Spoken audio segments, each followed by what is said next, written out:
Ok, essa vai ser a parte 2, corrigindo o simulado de natureza SAS. O sexto, que foi o último de 2024. Então, bora para a questão 91. 98, quer dizer. Eu já li e eu marquei algumas partes importantes. Então, o texto ele fala de pilha e bateria e fala que dentro deles tem metais tóxicos. Aí fala do descarte inadequado. Ele foca na pilha zinco-carvão, ok? Aí ele fala nessa parte aqui, ó. Nas pilhas zinco-carvão, o material anódico, o que a gente tem que pensar? Anódico vem de ânodo. Ânodo é quem oxida, que nas pilhas também são um polo negativo. É só pensar em pão, naquela metáfora do pão. P de pilha, A de ânodo, O de oxidação e o tio seria o menos, né, de polo negativo. Então, o material ânodo, ele é o zinco metálico. Zinco metálico é Zn. Como é metálico, tem NOx zero, porque é um elemento simples, né? Em contato com dióxido de manganês, prensado e o eletrólito. Aí a questão fala que eu vou fundir o metal anódico e precipitá-lo. Ou seja, eu vou pegar esse metal aqui e precipitar ele. E aí, qual que é um dos produtos que foram gerados? Vamos lá.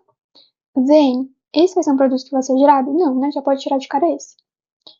Aqui, ó. ZNO, formado pela redução do zinco metálico. Não, o zinco metálico ele não vai reduzir. A gente viu aqui, ó, que ele vai oxidar. Ele é o material anódico. O material anódico reduz. Oxida, não reduz. Ó, o material do ânodo, ele oxida, não reduz. Então, já tira aqui. Ok, aqui fala oxidação do manganês, só que quem vai oxidar vai ser o zinco metálico, então tira também. E aqui a gente já pode tirar por quê? Porque não tem o zinco. Ele fala que ele vai precipitar o metal anódico. Aqui não tem o metal anódico é o zinco. O único que tem o zinco é a letra C, então essa está correta, entendeu? Porque o elemento principal que ele quer retirar ali, ele quer fundir, é o zinco, que é o material anódico. E aqui a gente não tem o zinco no material anódico, então pode tirar. Então, o certo seria a letra C mesmo. Uma coisa que tem que cravar na mente é essa parte aqui do ânodo. O ânodo, ele oxida e ele é o polo negativo. Só pensar no macete do pão. Ou também tem um macete de que ânodo começa com A e oxidação começa com O e ambos são vogais. Enquanto redução e cátodo começam com consoantes. Bora para a próxima questão, é a questão 99. Questão de meio ambiente também. Então, ele fala aqui, ó, no óleo diesel é comum a presença de compostos de enxofre. Enxofre é o Szinho aqui, cuja combustão dá origem a óxidos que são nocivos ao meio ambiente. Como consequência, as refinadoras estão instalando processos de hidrodesulfurização, ou seja, para tirar o enxofre, né, para reduzir o enxofre. Então, esse processo de diminuir o enxofre diminui o quê? Efeito estufa, contribuindo para a redução do CFC. CFC, a gente pensa em cloro, flúor e carbono. Não tem enxofre aqui. E a smog fotoquímico, reduzindo os casos, smog fotoquímico, a gente tem principalmente os óxidos nitrogenados. Óxido de nitrogênio, ok? Não está relacionado com enxofre. Chuva ácida, pode ser. Chuva ácida é uma boa. Eutrofização dos lagos, aumentando a quantidade de não. Eutrofização não, por quê? Porque a eutrofização, a gente tem o NPK, que são os fertilizantes, que é nitrogênio, potássio e fósforo. A acidificação oceânica também não, por quê?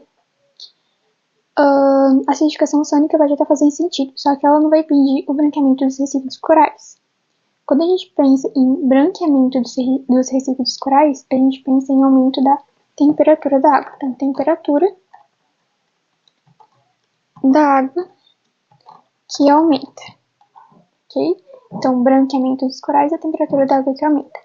A acidificação oceânica, ela contribui para quebra do carbonatos. Quebra dos carbonatos. Do esqueleto mesmo dos corais. Então, o que sobra é a chuva ácida. Chuva ácida, a gente tem principalmente, causando chuva ácida, o H2SO4, que é o ácido sulfúrico, né? E ele diminui a preservação dos monumentos, porque monumentos normalmente são feitos de calcário, que é uma base. Quando a chuva ácida, por ser um ácido, então os dois acabam se neutralizando. Okay? Agora é a questão 100. Essa questão, quando eu estava fazendo esse simulado, confesso que foi uma que eu errei. Mas vamos lá, resolver aqui ela novamente. Um dos objetivos do procedimento é realizado na etapa 3. Então a gente vai ter a fabricação de vacinas de RNA. E a gente vai ter o foco aqui na etapa 3. Então ele fala que a gente vai ter essa proteína e a gente vai ter um gene dessa proteína. Então vamos fingir aqui que isso aqui é o gene dessa proteína.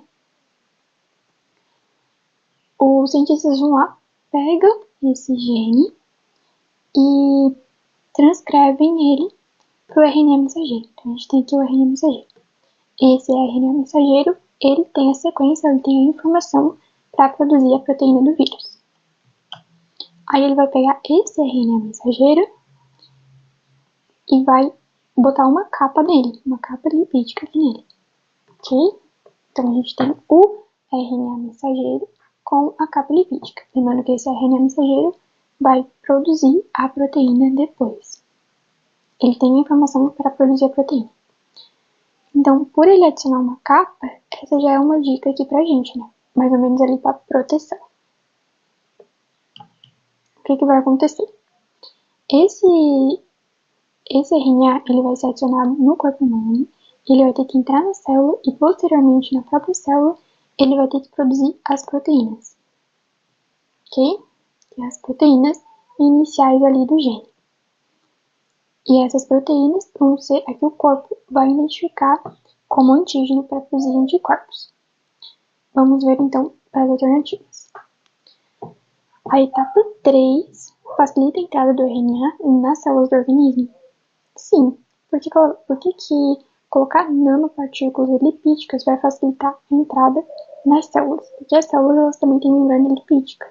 Então vai acabar facilitando essa entrada, facilitando essa fusão. Entregar o genoma viral ou genoma... Não, a gente não tem junção de dois genomas. Até porque o genoma humano seria o DNA e o genoma do vírus mesmo seria o RNA. Mas o objetivo da etapa, principalmente da etapa 3, não tem nada a ver com isso. Desencadear a síntese de proteínas que atacarão o organismo. Não, o objetivo da etapa 3 não é desencadear a síntese de proteína. O RNA mensageiro vai sim desencadear a síntese de proteína, só que ela também não vai atacar o organismo, ok? Eliminar as chances de o corpo identificar o RNA mensageiro como ameaça. Essa aqui é uma alternativa muito boa, só que ela não é porque eu não estou eliminando todas as chances, ok? Eu colocando nanopartículas lipídicas, por mais que dá uma proteção, eu não estou eliminando totalmente a chance de identificar como antígeno. Impedir a molécula de RNA mensageiro de desencadear os sintomas virais. Não, né? Não estou impedindo a molécula de RNA mensageiro de desencadear os sintomas virais, até porque não é ela que faz isso, ela só vai produzir a proteína do vírus. Essa proteína aqui, essa proteína SPIC, quem vai causar os sintomas virais é o próprio vírus mesmo. Beleza? Então ficaria com facilita a entrada do RNA mensageiro nas células do organismo. Então, esse RNA mensageiro com essa capa lipídica entra na célula e depois de um tempo ele produz as proteínas dos vírus. E essas proteínas dos vírus vão servir de antígeno para o corpo produzir anticorpos. Ok, questão 101. Então, a questão 101 fala que o avião tem uma velocidade máxima para atingir, e essa velocidade máxima é chamada de V1. Depois ele fala que é 277,2, só que está em km por hora. Que a gente vai fazer passar para metros por segundo. Então, km por hora para metros por segundo a gente só divide por 3,6, ok? Isso aqui também é sempre bem importante. Saber que tem que dividir por 3,6 para passar para metros por segundo. Ele fala que leva 50 segundos para atingir essa velocidade, saindo do repouso. Então, a gente já tem o tempo, a gente já tem a velocidade inicial, que é 0 porque é repouso, e a velocidade final, que é 77 metros por segundo, que é a velocidade máxima. Sabendo dessas três características e sabendo que ele quer aceleração, a gente já tem que pensar em uma fórmula que possuam essas três incógnitas, que seria tempo, velocidade final e inicial, e aceleração. Aceleração sendo a única que a gente não tem. E aí, uma das formas que a gente pode achar é essa.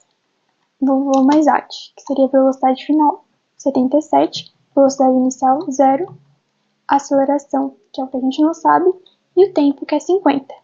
Fazendo essa conta, a gente vai ter 77 dividido por 50 igual a aceleração. Fazendo essa divisão vai dar 1, que vai dar 50. Vai sobrar 27, aí eu adiciono a vírgula, né? Vai dar 5, vai dar exatamente a letra B, essa divisão. Ok? Só deixa eu confirmar aqui. 1,54. Questãozinha bem tranquila essa questão de cinemática. Questões de cinemática, o mais importante é a gente anotar, fazer as anotações certas do que o texto fornece e pensar em uma equação que pode se encaixar. E é bem tranquilo cinemática, sim. Tem questão que é difícil mesmo, mas tem questão que é muito de boa, como essa.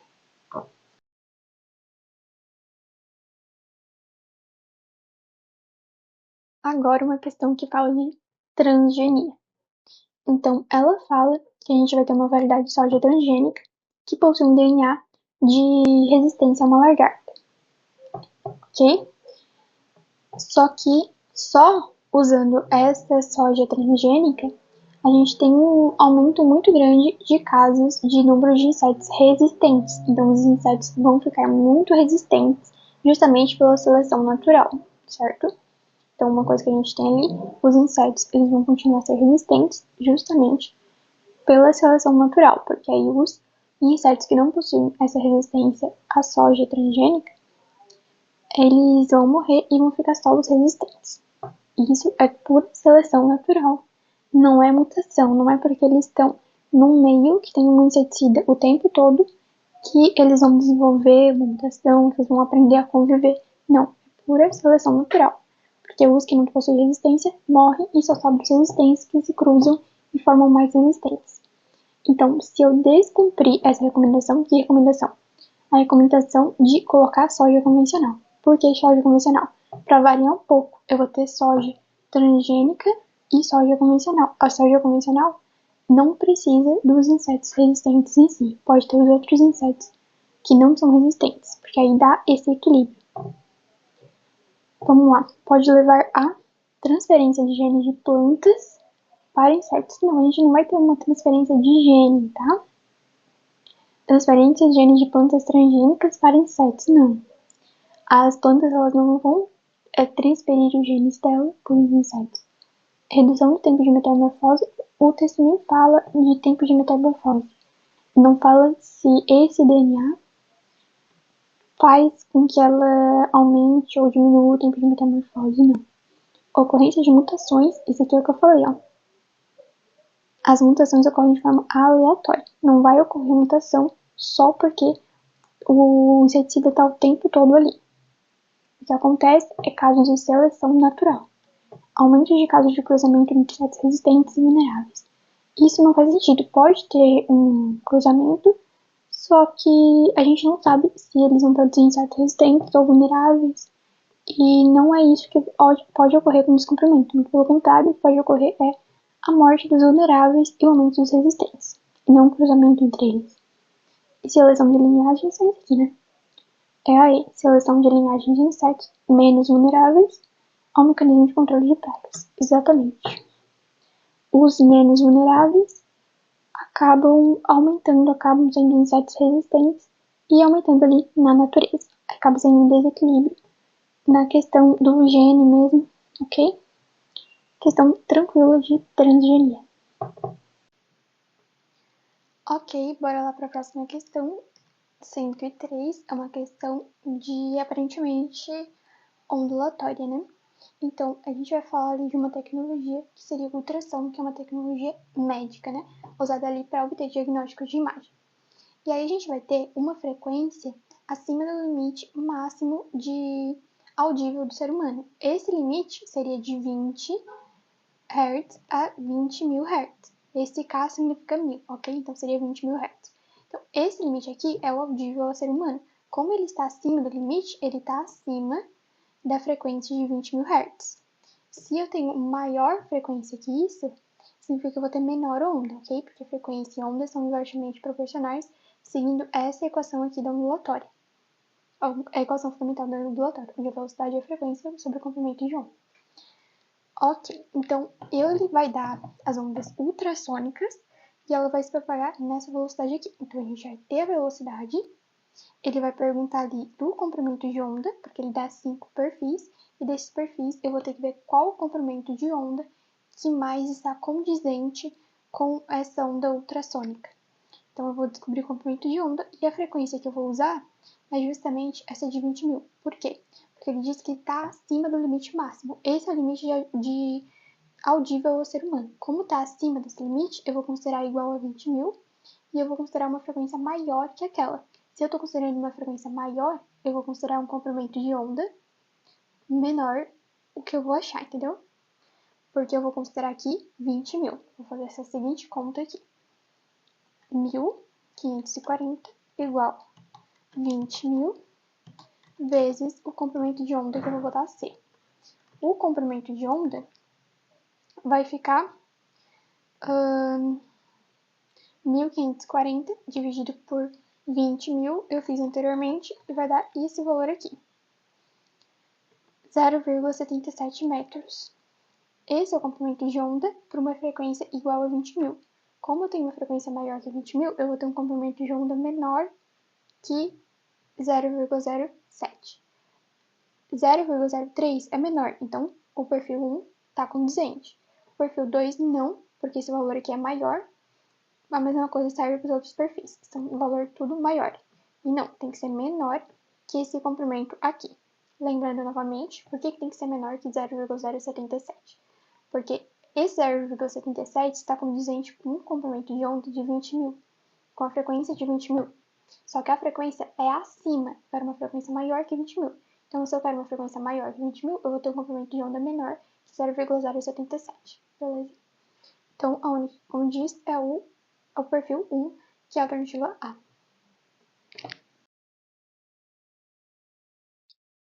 Ok, questão 104.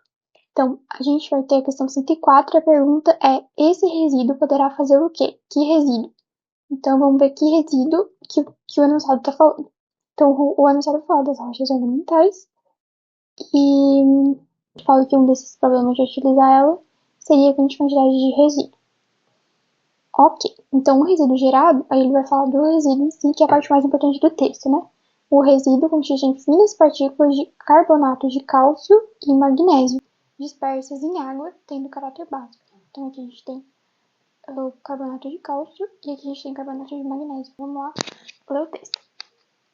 Ler as alternativas. Em contato com o ambiente aquático, esses resíduos eu vou considerar de cara o carbonato de cálcio, tá? Produzir gases altamente tóxicos ao reagir com a água? Não. Quando o carbonato de cálcio reagir com a água, ele vai se dissolver. A gente vai ter o Ca, CO3 mais H2O. H2O ficou tudo minúsculo. E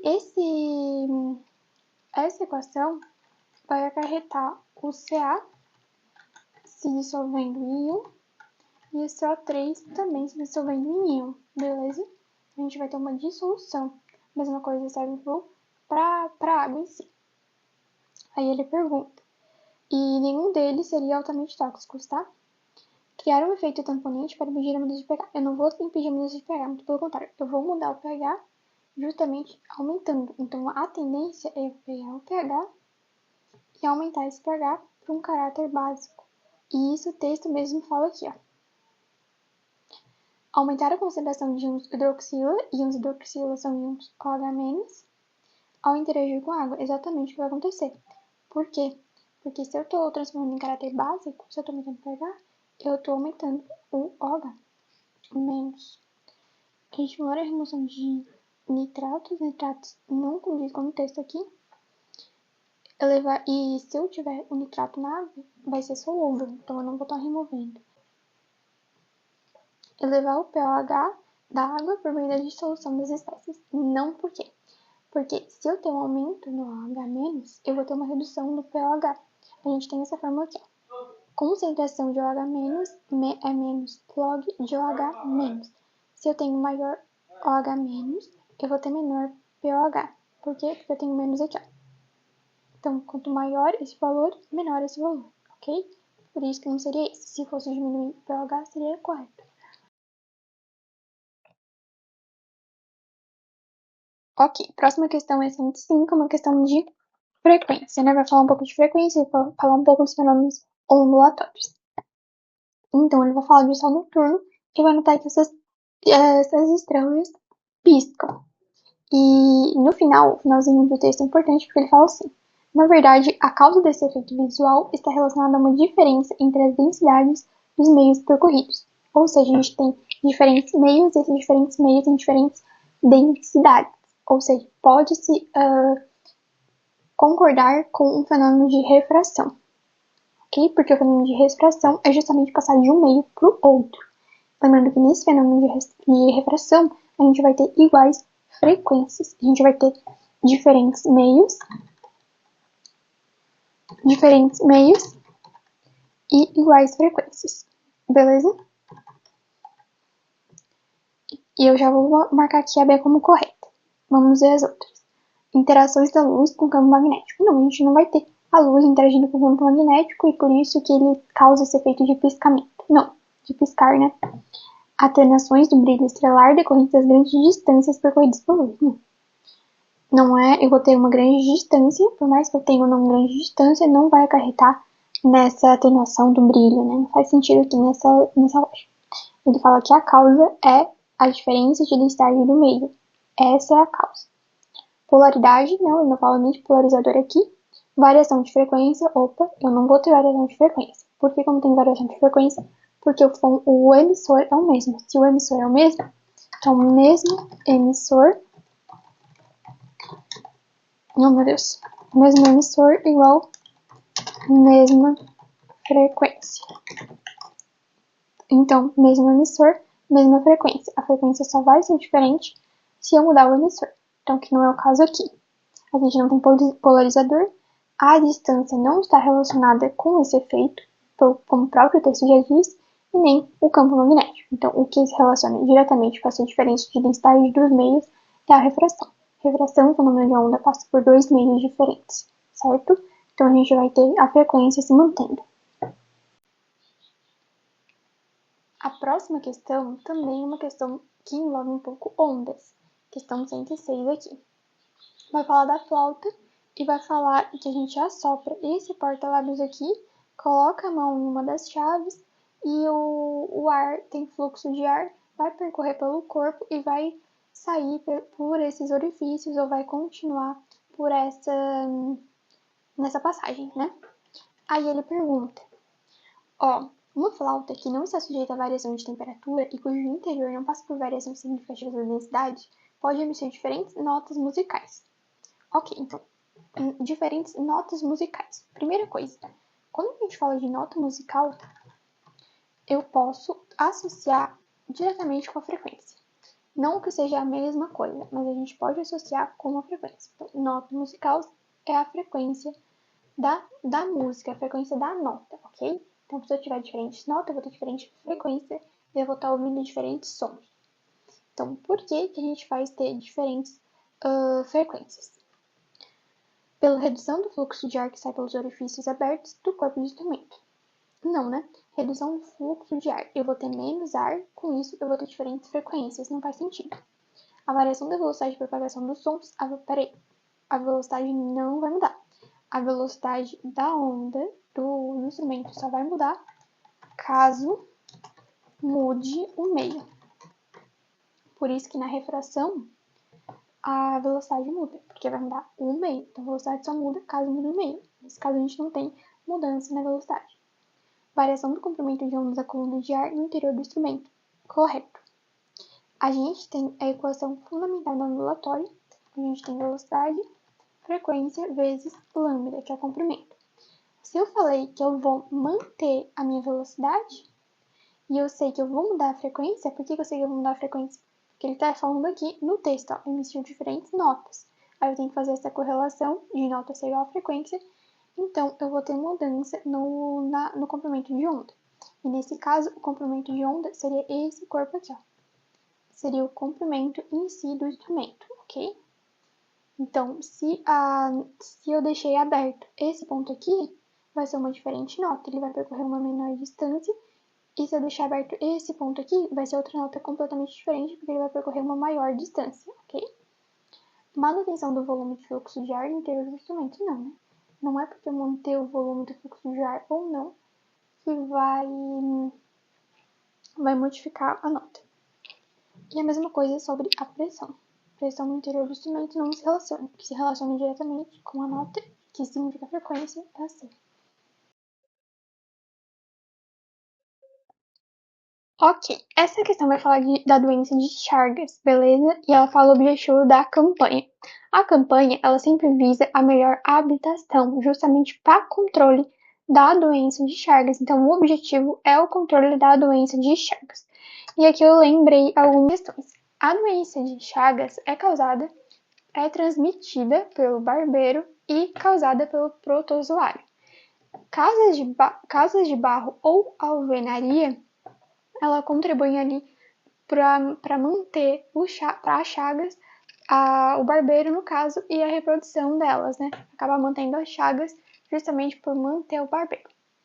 Então, qual é o objetivo da campanha? Manter o ambiente doméstico ventilado? Não.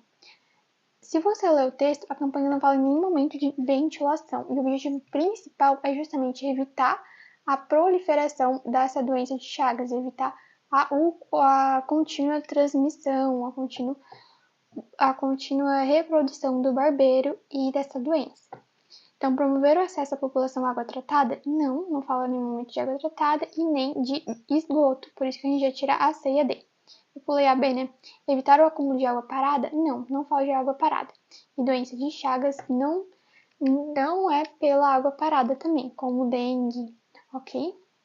Impedir a colonização do ambiente doméstico por insetos. Perfeito. Então, o principal objetivo da campanha é justamente medir a colonização do ambiente doméstico, que seria as casas, por isso que eles querem melhorar a habitação. Melhorando a habitação, eles impedem a colonização desses insetos não em casa, e aí impede também a doença de Chagas de continuar progredindo, ok? Vai controlar essa doença. Então, impedir a colonização do ambiente doméstico por insetos, melhorando a habitação. Ok? Próxima questão é a 108. A questão 108 pergunta o que mais contribui para a proliferação das microalgas. Ok? Então, bora ler as alternativas. Aumento da acidez da água. Não, por quê? Porque quando a gente pensa em aumento das microalgas, a gente tem que pensar em algo que contribui para o crescimento das algas, para a reprodução ali, para que elas se mantenham. E não é acidez. Microalgas a gente pode pensar principalmente em nutrientes. A gente tem o processo de eutrofização. Uma das primeiras etapas é o crescimento das microalgas, é a proliferação das algas. E essa proliferação das águas ocorre justamente pelos nutrientes, pelo aumento dos nutrientes da água. Esse aumento dos nutrientes das águas causa a proliferação de algas, que vai ali causar o fenômeno de eutrofização, né? Então, o que mais contribui não é a acidez, a gente tem que pensar em algo que se relacione com nutrientes. Elevação dos níveis dos oceanos, não é porque eu tenho um aumento no nível dos oceanos que eu vou contribuir para a proliferação das algas, ok? Eu posso ter um aumento desses oceanos e eu não ter os devidos nutrientes. Variação da salinidade dos mares, não tem essa relação direta. O que mais contribui por essa relação direta com a aceleração da proliferação das microalgas é justamente os nutrientes. Intensificação dos usos de fertilizantes. Quando a gente fala de fertilizantes, a gente fala principalmente de N, P e K, que seria nitrogênio, potássio e fósforo, que contribuem excessivamente ali para os nutrientes do solo. Só que esses nutrientes, esses fertilizantes, eles acabam sendo levados pelos mares, pelas lagoas, enfim, pelos rios, onde ocorre esse aumento aumento de nutrientes, que vai acabar acarretando no aumento da proliferação de microalgas, ok? Então, NPK está fortemente relacionado. Contaminação por defensivos agrícolas. Não, porque defensivos agrícolas é mais para pragas. Então, é mais algo que mata, mais veneno, e não necessariamente nutrientes, como seria o uso de fertilizantes, ok? Por isso que seria intensificação do uso de fertilizantes. A gente vai ter NPK, que é nitrogênio, potássio e fósforo. Esse NPK ele vai ser adicionado no solo, só que vai acabar progredindo para outras áreas, acabar migrando para os rios, e esses rios vão ter um aumento de nutrientes,